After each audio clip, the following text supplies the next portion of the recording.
Hello everyone, in this video I'm going to show a step-by-step tutorial on how to link your Facebook to PUBG Mobile. So first we're going to download the app, then we're going to open it.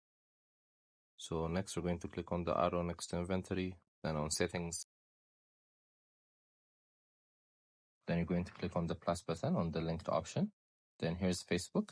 So once you finish the security verification, you're going to click on Facebook, then it's going to sign you to your Facebook website.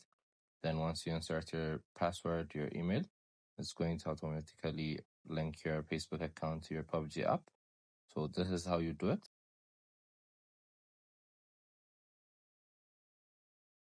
Check out other videos on our YouTube. We have different how-to tutorials.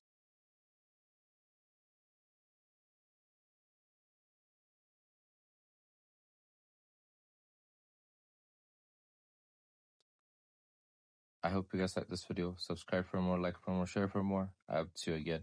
Goodbye.